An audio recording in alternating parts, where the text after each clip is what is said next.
Welcome to Fortune Forecast. You are in my book playlist where we have been going through the book titled Prosperity Plus by Seaman Garns, published in 1938 by the School of Psychology and Divine Science. If you're new to my channel, welcome. Glad you found us. And if this is the first time that you've been through my channel and found this book, please do visit the playlist where you can capture all the other chapters. Wonderful. And hello, welcome back to our Fortune community. Hopefully you've enjoyed this pick that I brought in, and as I've mentioned before, if there is a book that you would like me to narrate here on the channel, please put it on this post here and I will do my very best to bring it on here and put it in our virtual bookshelf. All right, this book is in the public domain. In the previous chapters, we picked up a lot of very good affirmations. That's how I see it. And I liked especially the analogy of fish swimming upstream as the salmons do, and how that, and if a fish can swim upstream against the current, why can we not, for our desired goal, pursue with all our heart and might the things that we long for? That is really a question. The theme throughout so far has been one of understanding that the mind is pliable and that we, whether we're conscious of it or not, are literally looping some type of program in our mind. And having some knowledge of this, if the program that you're putting in is one that is creating the projection of what you see in your outside life, what would you not do if it were that simple to project positive things through positive thoughts? It's a matter of effort. And that's kind of what this last chapter the author talked about, the need for constant definition of our purpose and that need for constant repetition of your drive for what you want. Let's move on to the second Sidelight, titled You Can Do Anything.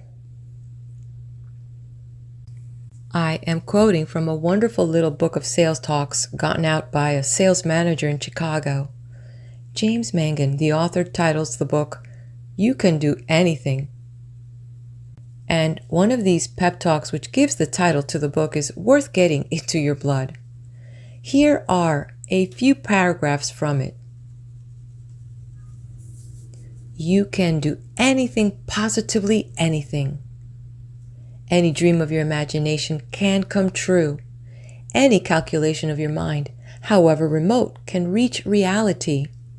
Believe you can, and you will. Believe this. You can do anything. You would like to be a millionaire. You can be if you really want to. To say you want to be rich doesn't mean you really want to be rich. Saying it doesn't mean you believe it. If you believe you can be a millionaire, you will be a millionaire. And on the very day that your faith takes root, you will begin to make definite progress toward your goal.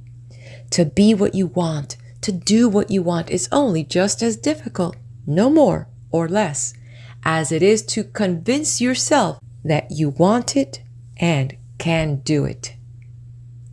To do anything is just as easy as to believe you can do anything. Believe and you can. To many people, this may seem like a bit of hysteria. The only proof of its truth or falsity is the pragmatic test, the test of action. Try it. If it doesn't work at first, lift your mind to a higher level, just as you step up electricity from a low potential to a higher. Then try again. It may be possible that at first you are operating under some misconception. Try again, using the law of mind with which we are working, and perhaps you'll find that you can do anything. In this talk, I want to make clear that one of the conditions which makes success certain under this law of mind is confidence. Confidence is a door. When you first walk up to it, It has a rough, ugly iron outside. But if you break through, you'll find that the other side is beaten gold.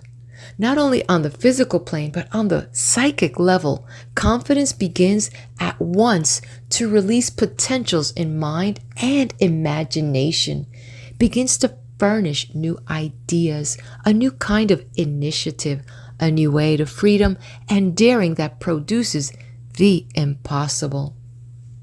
And this confidence is, of course, a confidence that you must have in yourself and in the creative power of mind. Now, it is almost impossible to build up confidence in yourself if you look at yourself solely as a personality. We have so many subjective inhibitions about ourselves, about the things we have done wrongly, about the mistakes we have made, about our own inefficiency and inability, that with this personality view of ourselves, confidence is difficult to establish. If I want to build confidence, I must make a scientific approach to myself. I must cease to look at myself in terms of my feeling about me. I must mentally walk upstairs and think of myself as an abstract energy called mind, operated as definitely under law as the energy that comes into my electric bulbs. And the moment I begin to think of myself as a law-governed, creative mental energy, I begin to have confidence that if I use the law by which mind creates right here in my own affairs, I shall not fail. The first step then is to gain confidence in myself by ceasing to think of myself in terms of memories of past failure, and to think of myself as a law-governed energy which delivers itself into the universe under a certain technique which I can learn unfailingly to operate. This simple technique works, but we must first lift our minds to the knowledge that we are not working with the me of us, but with the impersonal I. We are working with mind. We are this mind, and in mind we operate as law and not as personality with its consciousness of limitation. The second thing that we must have confidence in is in our universe. It is rather a pity that so many of us constantly feel toward the world about us as if it were either a confused welter of forces viciously lying in wait or impersonally opposing us. We began to get this impression when we were children, when we bumped our shins against this object and when we knocked ourselves against that substantial bit of matter.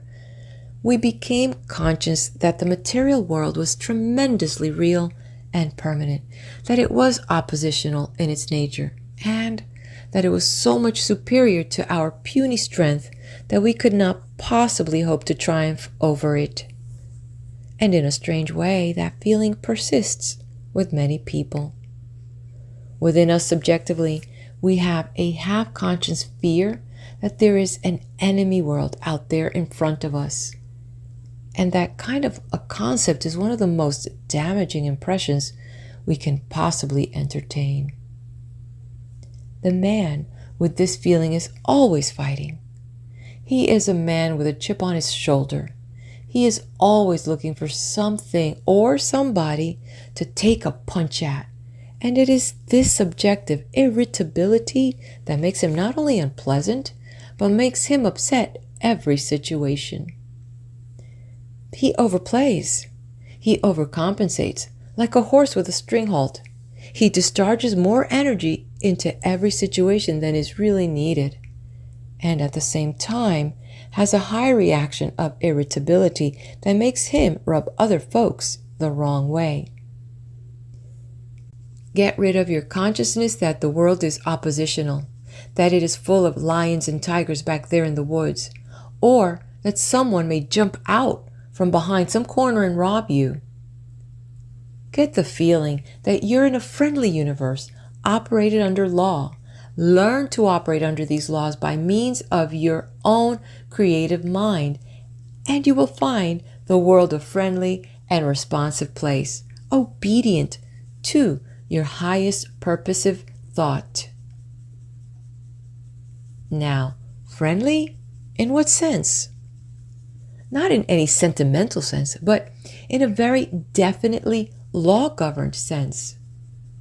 Electricity is friendly to us if we are friendly to it by learning and obeying its laws. Otherwise, we may electrocute ourselves. Electricity is dangerous. So is any law discharging tremendous energy into our universe. Mind is dangerous if you use it against yourself. And most people do. But why not handle it under its own laws for good? I saw a snake charmer not long ago handling some very deadly rattlers, and those rattlers were the most peaceful and loving creatures in the world. And this woman handled them as though she loved them, and she did. She knew their inner natures, their habits, their moods, and tuned in with their universe in terms of their conceptions and not in terms of her own. That kind of attitude works even with men, for it breeds confidence and love based upon knowledge, and you can't beat that reaction. The third thing in which you should have more confidence, if you are a salesperson, is in your customer. It seems to me that many salespeople make the big mistake of too much argument. It seems almost impossible when you meet some prospect who is cocksure and is voicing opinions and ideas that you know are not true. Not to disabuse his mind of these misconceptions. Nevertheless, if you have confidence enough in the impersonal mind that operates through him, you'll not argue. You will not oppose. You'll emotionally agree with the self in him which is going to understand. Make a flank movement, and later on, when he is good-natured, convince him by proof, not argument.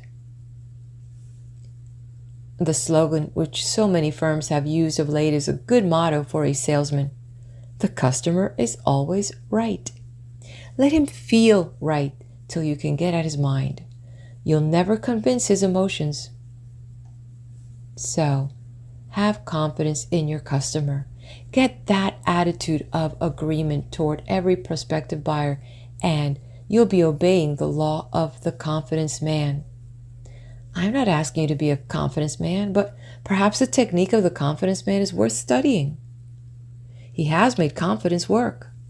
At least, agree with your customer till he knows you are right because you agree with him.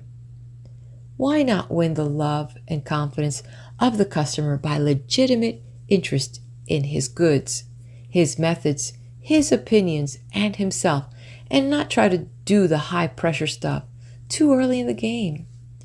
This idea will not work till you really love folks. But it does work. Have confidence in your customer. Then don't be afraid to express that confidence and love in right service. And how about your wife? Why not try it on her? How often have you told her lately that you appreciated her? Don't answer me. How often have you told her how much you love her? How much confidence you have that she is a real partner in your joint business? Somehow, this passive, unexpressed confidence, taking love for granted, doesn't work so well. Appreciation is a great potential.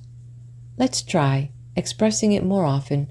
Appreciation makes confidence active and productive. And how about your partner in business? How about those fellows with whom you work in your department?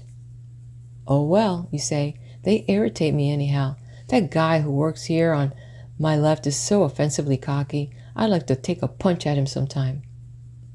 But remember that your mental attitude toward those men with whom you work in your organization must be based upon a confidence in the fundamental nature of the mental man behind. not this man out in front who is always making trouble. Behind him is another, more ideal fellow who will respond to your thought of him. Think of him as harmonious, and he will respond that way. Try it. If you would hold a concept of criticism over the man who is next to you, you don't need to tell him what your opinion of him is. He's getting it anyhow. For mental states of that kind carry between individuals by mind radio. Then why not work the same law positively? Why not like him? He'll respond in kind. Try it. Not only confidence in other people, but in yourself as well. I wish then, for a day or two, you would count the number of times you turn back upon yourself with criticism, and then count the number of times when you turn back upon yourself with active approval, and see how much more often the criticism wins. Approval releases something within you. You need to approve of yourself. Few things are more important than this. Oh, well, you say, I'm afraid I'd get egotistical. Nonsense. People who have that air of egotism are people who are really not approving of themselves. They are putting on a big front to convince themselves that they're great guys. They don't really believe it. The man who really knows his power and approves of mind within him and its power to create has no personality attitude at all. He is the most simple, direct person in the world. Sell yourself to that inner man. Sell yourself to that man of power who is back there inside you, waiting for you to approve of him and waiting for you to release his subjective powers by the fact that you really do approve of him. Then you'll go places. Try these affirmations daily to convince yourself that the I within is a part of the one universal creativeness and cannot fail. Try stepping up your mind with affirmations like these. I am now, and by this act of mind, recognizing my own identity with the one creative mind. I am a center in this one mind, universal, which operates wholly by affirmative thought. I am aware that my constructive thought for myself and others is creative mind producing. My thought is reinforced by the power of the whole. I am now emerged through the veil of limited and personality thinking. I am thinking with all the authority and power of the one creative principle. I am the self-renewing life of the one mind. I am now expressing all the vigor and beauty of eternal youth and creative power in all my thought and action. I am a great stream of radiant life, light, love, and strength to all my world. This radiance dissolves and brushes away all sense of doubt, fear, and inferiority, both for myself and for others. I am seeing and knowing that I am even now a center for loving and original service to others. I am giving so richly and intelligently that riches come streaming back to me. I am the mighty power of mind, concentrated in me to create forms of beauty and harmony in this one spot where I am a focal point for service. I am the mighty power of creative thought, seeing all things perfect. I think, believe, and act as though my desires for prosperity, health, productiveness, and happiness were inevitably to be answered. End of Sidelight 2. Please do take a moment and help me befriend the YouTube algorithm, hit that like button. Feel free to subscribe to the channel and share this with your friends. Right here on this video, we will move over to Sidelight number 3, the awakening of man's mastership. For many millions of years in prehistoric times, man lived on a plane of existence which a psychologist might call the immediate. That is, he was very much aware of the external world without being much aware of himself. As little children wander through a meadow, conscious of a flower here and a butterfly there, of the babble of a brook or the song of a bird, utterly lost in the world order around them. So primitive man was so avid of new perceptions and new experiences that he scarcely took note of himself or his feeling. Following this earlier period of perceptual existence, man went through and is still, for the most part, on the level of sensation and emotional life. Just as children a little older translate all their sense perceptions into personal feeling reactions, so the race man has for long ages been wandering in a half-bewildered way, in a world of his own emotions, desires, hates, fears, and latterly, his loves. During recent centuries, there have been signs that he is getting ready to outgrow this governance of his life from the feeling plane. Jesus seems to have been the first master thinker who was able to translate all this bewildering welter of emotions into a single emotion. To him, existence called to be resolved into love. He saw the inner and causative side of existence as love. His God was love. His actions were motivated by love. His service to man was a constant manifestation of the fact that he had resolved his entire life into love relations which took no thought of self, but which surrendered all personal feelings to the one epic and universal love. This was his escape from the dominion of the negative emotional life and his freedom to live unfettered in a world of mind. During the last 100 years, there have been increasing signs that man is to resolve these gains of many centuries into the attainment of his higher level of existence.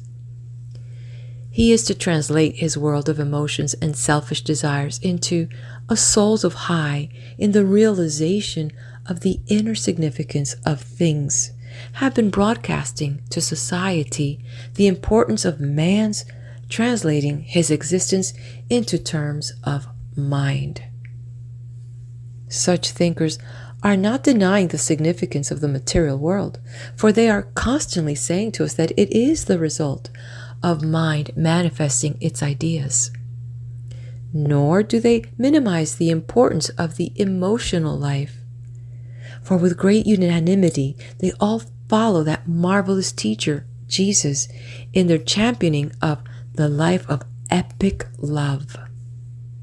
But above this, they stand upon the mountaintop trumpeting to the world of bewildered men, handicapped by their own confusion in the midst of the emotional life, that there is a way to live life by controlling all these confusing emotional states, and that way is to resolve all life into terms of a more fundamental significance than either things or emotions, into mind and its ideas.